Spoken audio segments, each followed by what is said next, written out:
일본의 바람.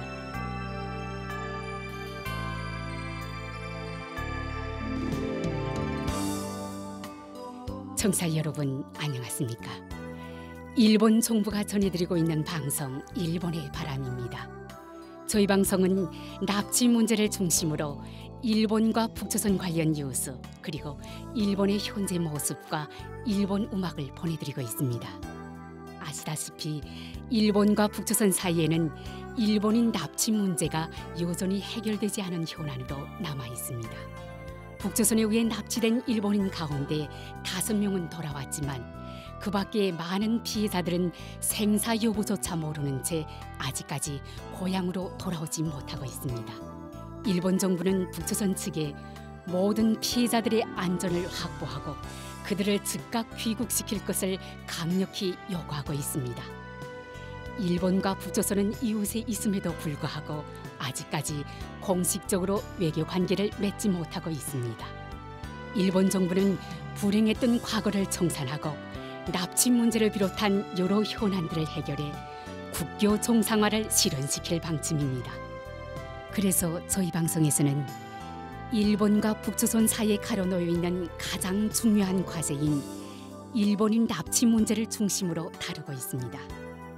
그럼 오늘도 마지막까지 함께 해주시기 바랍니다. 먼저 일본의 바람 뉴스입니다.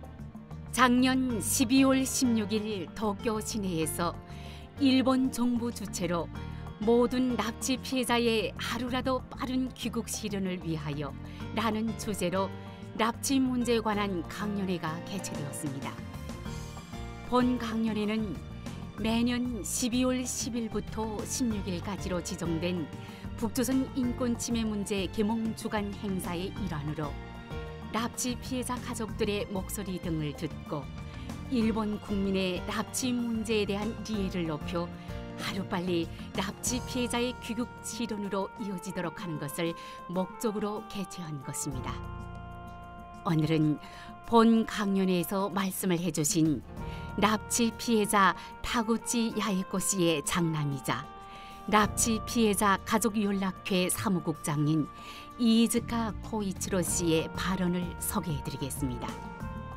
먼저 납치 피해자 타구치 야에코 씨의 사안에 대해 설명해 드리겠습니다.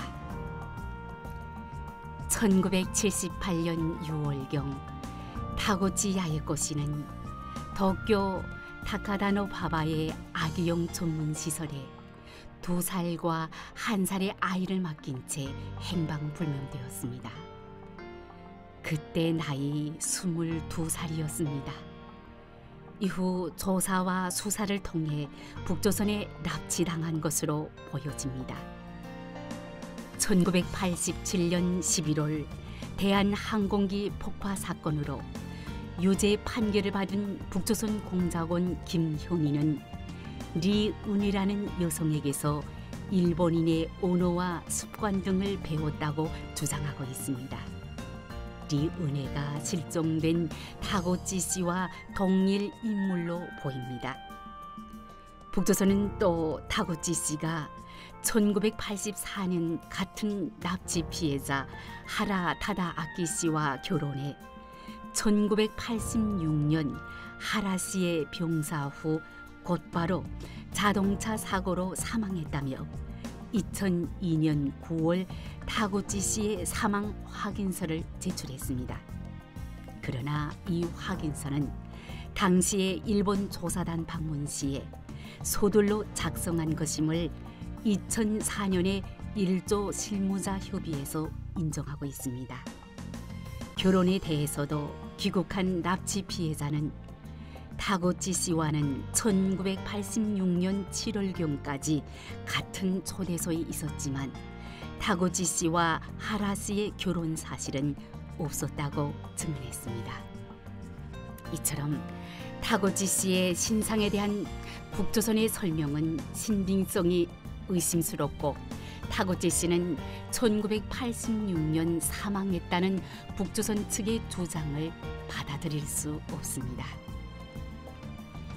그럼 타구치 야에코 씨의 장남이자 북조선에 의한 납치 피해자 가족연락회 사무국장인 이즈카 코이치로 씨의 강연의 발언을 들어보시겠습니다.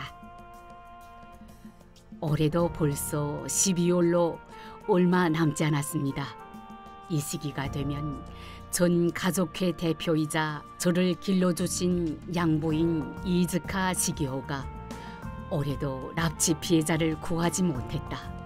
북조선 땅에서 계속 기다리고 있다. 정말 죄송하게 생각한다는 말씀을 자주 하셨던 기억이 납니다. 저와 아버지는 2000년대 초반에 귀국하신 5명의 분들과 만나 북조선 생활의 양상과 다구치 야에꼬씨를 포함하여 다양한 이야기를 들었습니다. 북조선의 겨울은 정말 춥고 생활 자체가 정말 힘들었다고 말씀하셨습니다. 생활 인프라, 전기 및 연료 등의 공급이 안정되지 않아 매우 어려운 상황이었다고 들었습니다.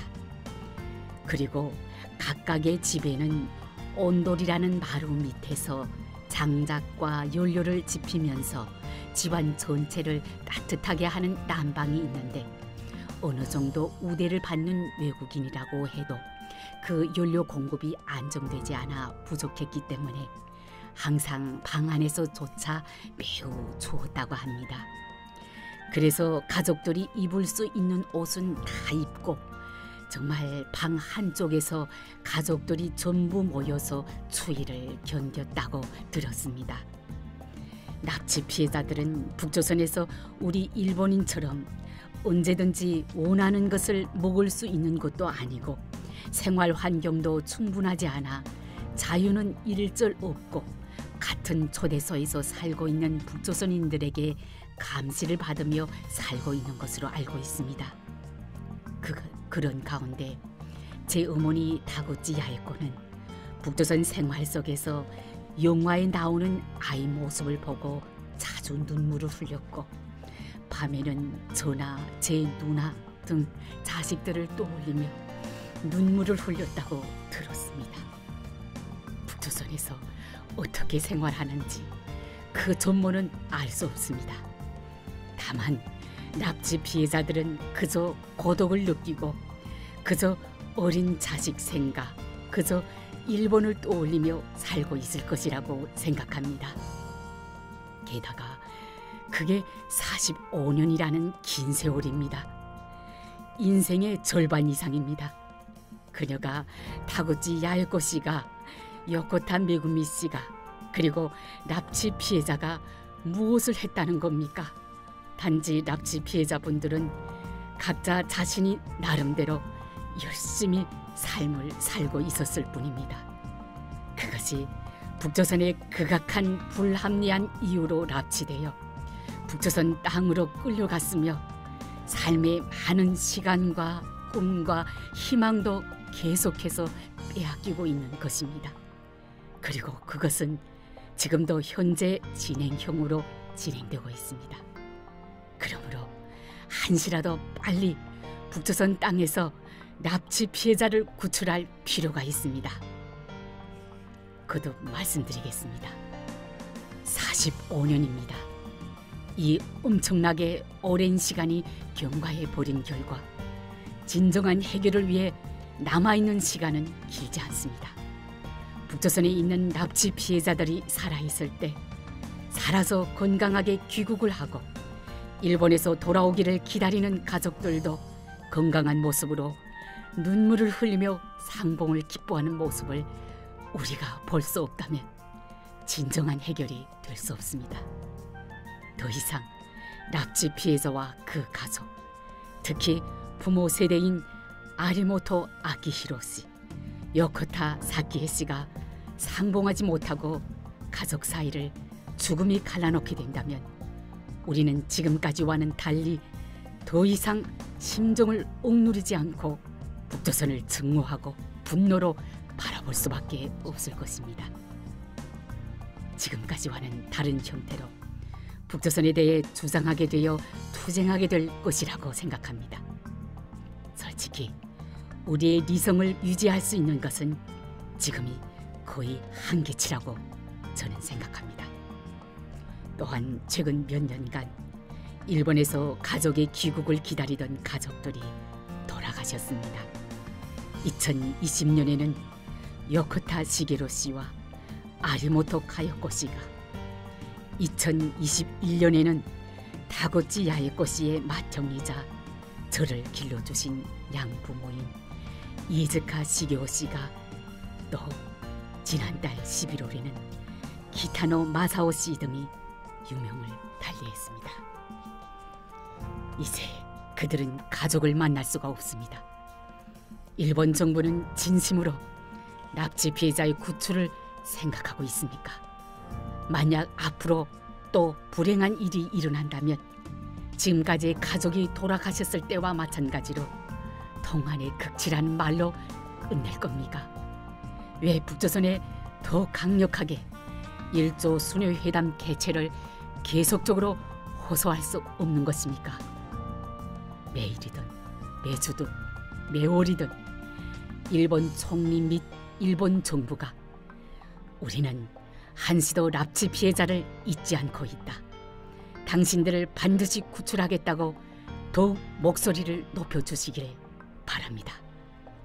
또 북조선과 김정은 위원장은 모든 납치 피해자의 즉각적인 일괄 귀국 결정을 내려주시기 바랍니다. 진정한 해결을 위한 기회는 지금 이 시점밖에 없습니다. 더 이상 불행이 일어난다면 우리는 당신들을 목숨이 붙어있는 한 용서치 않을 것입니다. 그리고 마지막으로 이 자리에 모여주신 여러분들께 부탁드립니다. 우리와 마찬가지로 목소리를 높여주십시오. 납치 피해자 문제를 주변에 얘기해 주십시오. 일본 정부의 목소리를 높여주십시오. 우리들 곁에서 함께 해주십시오. 우리 가족과 납치 피해자들이 남겨진 얼마 남지 않은 삶의 시간을 일본에서 조용히 일상생활을 할 수 있도록 협조 부탁드리는 바입니다. 경청해 주셔서 감사합니다. 이상 일본의 바람 뉴스였습니다.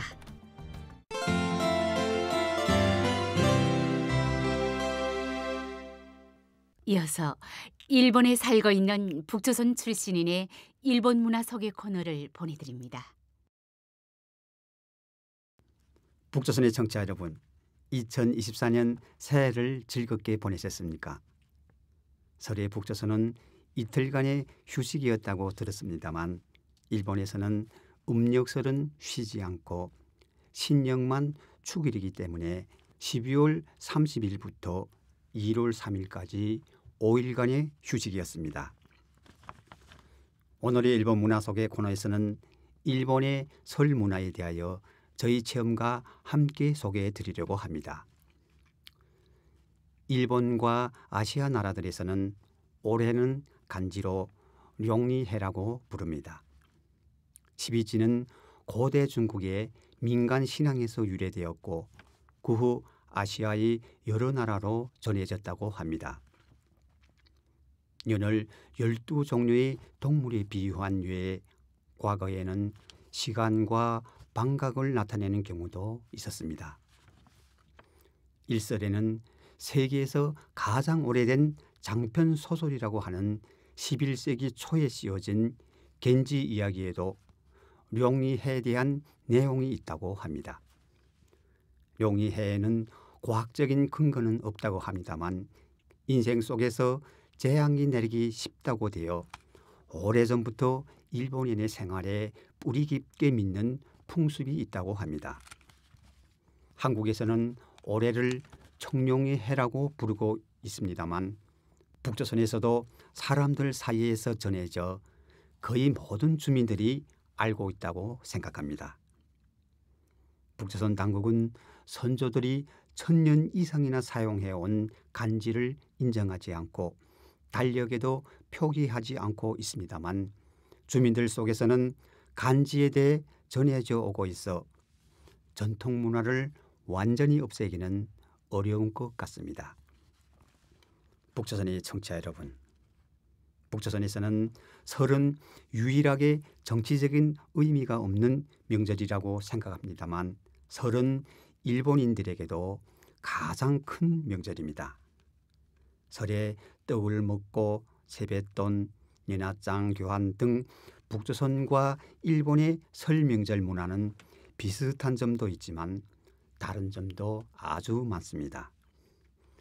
북조선과 일본의 설 명절 문화에서 비슷한 것은 12월 31일 밤 12시 전부터 텔레비와 라디오에서 종소리가 생중계되고 있는 것입니다.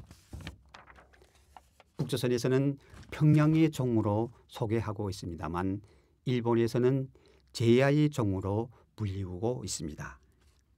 일본의 각 절에서는 제야의 종이 108번 울립니다. 불교의 사상에 의하면 인간에게는 108배 번뇌가 있다고 합니다. 따라서 종을 칠 때마다 이러한 번뇌가 하나씩 사라진다는 의미로 맑고 깨끗한 마음으로 설을 맞이하고자 하는 마음이 담겨져 있다고 합니다. 저는 일본에 와서 종소리의 의미를 알고 난 후부터는 제야의 종소리를 들으면서 새로운 마음으로 설을 맞이하고 있습니다.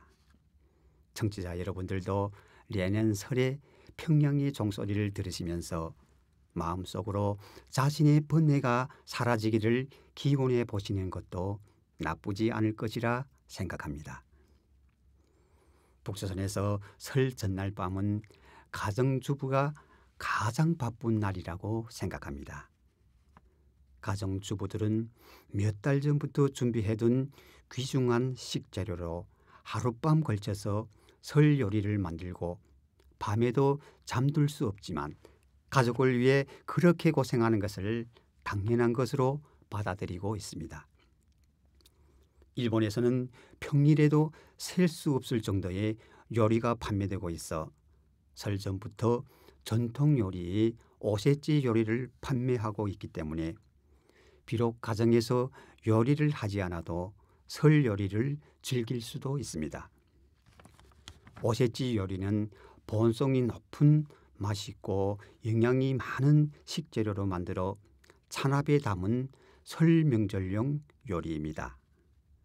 오세지 요리는 일본의 고대에 수학을 신에게 감사하여 제물로 올린 요리로 시작했습니다만 에도 시대에 들어와서 서민층에 보급되어 설을 축하하기 위한 요리로 되었다고 합니다. 오세지 요리는 일본의 지방에 따라 다르다고도 알려져 있지만 가장 일반적인 것은 해산물이 구이와 콩, 조미, 식초를 넣은 요리, 물고기 살에 염분을 넣어 짠 것을 가열하여 굳힌 것 등 21종류의 식재료를 사용하는데 색깔의 조합 등으로 예술작품과 같이 대단히 아름답습니다. 북조선의 청취자 여러분, 북조선에서는 설 아침에 전국에 있는 김부자의 동상과 소상화에 대한 참배가 전 국민의 의무로 되어 있지만 일본에서는 가족, 친지들과 함께 신사와 절을 찾아 무사히 한 해를 보낸 감사함과 신년에 가족의 건강과 행복, 보다 나은 삶 등을 기원합니다. 설날에 신사나 절에 가서 참배하는 것을 하츠모우데라고 말합니다. 옛날에는 종교적인 행사였지만 지금은 종교적인 의미보다는 축제적인 의미가 강해지고 있습니다. 설 아침에 저는 가족과 함께 주변에 오랜 역사가 있는 유명한 절에 갔습니다. 절에는 참배를 하러 온 가족, 연인들 등 수많은 사람들로 붐비었고 오랜 시간을 기다린 끝에 참배하였습니다. 저는 새해에 가족이 건강하고 보다 나은 삶을 보내는 것, 그리고 북조선에 남아있는 형제와 지인들이 추위에 떨지 않고 배고픔으로 고생하지 않는 한 해로 되기를 기원하였습니다.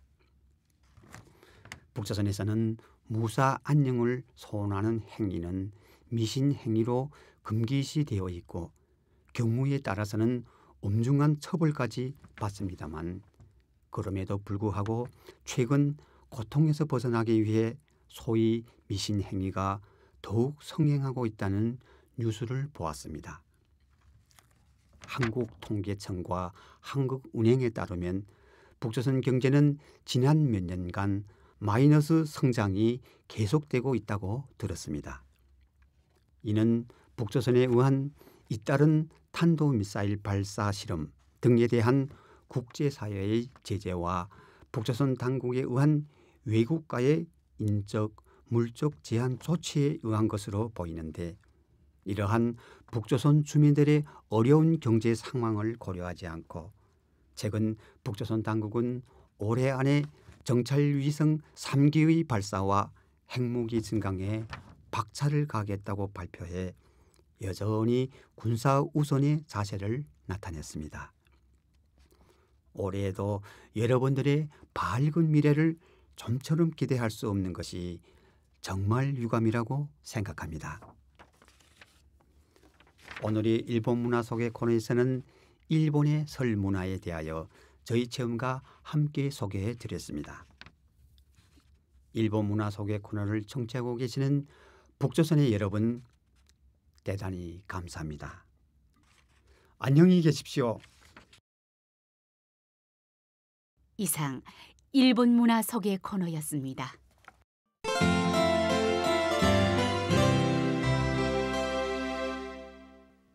다음은 뉴스 해설입니다. 납치 문제와 북조선에 관한 뉴스를 일본의 북조선 연구의 1인자로 알려진 도쿄 국제대학 이즈미 하지메 교수의 해설로 들어보시겠습니다. 그럼 교수님 부탁드리겠습니다. 작년 2023년 12월 26일부터 30일까지 북조선에서는 조선노동당 중앙위원회 학대 정원회의가 개최되었습니다. 연말에 매년 노동당 중앙위원회 정원회의가 개최되는 것은 지금은 그것은 관례가 되었다고 말할 수 있는 것 같은데, 근데 그것은 의미가 있는 것이 역시 그 때문에 10년사가 완전히 없어졌다. 그런 것에 대해서 우리는 주목할 필요가 있다고 생각합니다. 연말에 그런 거 했고 김정은 씨가 보고를 했기 때문에 10년사는 필요 없게 되었다고 아마 그렇게 말할 수 있는데, 그러나 10년사라는 것은 역시 개인 독재의 상징적인 그런 의미를 갖고 있는 그런 것이었다고 말할 수 있습니다. 김일성 주석이 매년 10년사를 좀 읽어보고 김정일 점수는 그 10년사를 좀 읽지 않았었습니다만, 그래도 그 대신에 삼지 공동사설을 한 것은 발표하고, 그리고 이런 공동사설은 그것은 그 자기의 10년사이다, 그런 것은 좀 명백하게 인민들에게 말을 한 바가 있었습니다. 그리고 김정은 씨도 10년사를 좀 투하를 하고 매년 읽어보고 있었는데, 그러나 2020년대에 돌아서 10년사라는 것은 좀 없어졌다고 말할 수 있습니다. 그렇기 때문에 개인 독재의 상징이라고 말할 수 있는 이런 10년사가 없어진 것은 역시 김정은 씨가 개인 독재에 가지 않은 것 같다. 개인 독재하고 좀 거리가 있다고, 오히려 거리가 좀 멀어지고 있다고, 그런 것은 좀 의미하고 있다라고 우리는 받아들일 수가 있는 것 같습니다. 그것은 역시 올해도 1월 8일 날에 김정은 씨 생일은 좀 그 행사로 축하 날로서 좀 하는 그런 것이 없었던 걸로 좀 보아도 말할 수가 있습니다. 역시 생일은 탄생일을 하는 것은 그것은 좀 김용하고, 그것은 좀 전국적으로 전체적으로 축하하는 것은 역시 독재제 하에서는 중요한 행사라고 말할 수 있는데 뭐 지금은 그 김정은 씨는 그런 거 할 수 없게 되고 있다고 말할 수 있습니다.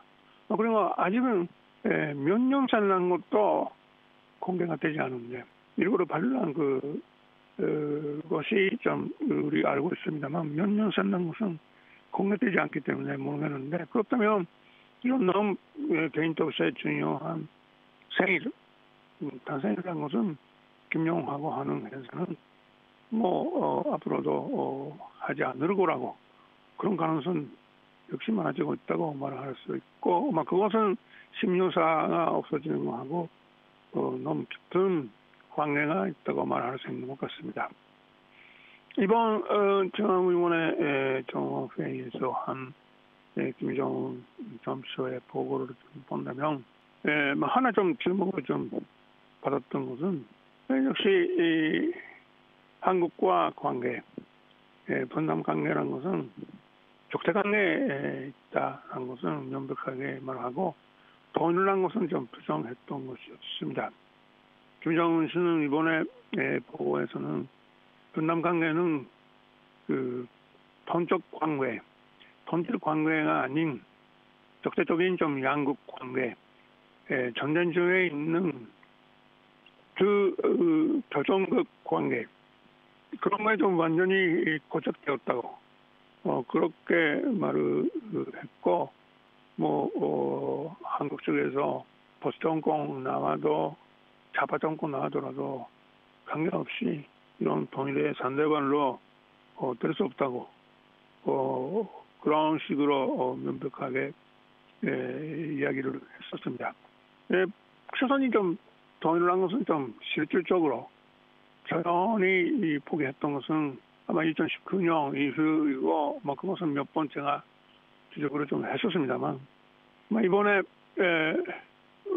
윤석열 보수 정권 나온 후에 1년 반 정도 지나가다가 너무 좀 이른바 적대적인 그런 태도를 해왔기 때문에 이런 것들은 좀 이용해서 남조선이 그렇게 되었기 때문에 본질적인 좀 상대방 그게 아니고 완전히 다른 나라, 다른 국가의 적대 국가이다.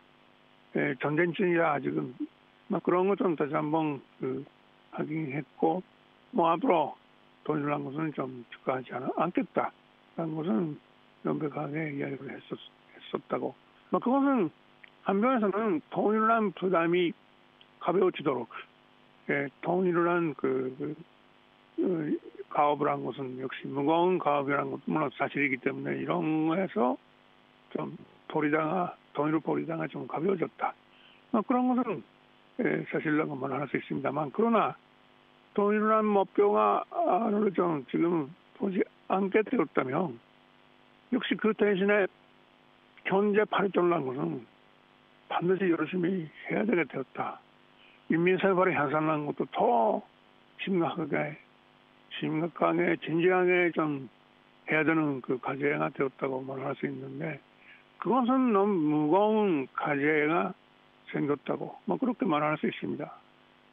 그러니까 통일을 한 과제를 좀 없어지고 가벼워졌다 하더라도 그 대신에 인민생활 향상, 경제 발전난 무거운 과제가 더 명백하게 나왔다고 말할 수 있는데 거기에 대해서 어떻게 대처할까라는 것은 앞으로 우리가 주목을 해야 되는 일이라고 말할 수 있습니다. 교수님 감사합니다. 이즈미 교수의 뉴스 해설이었습니다.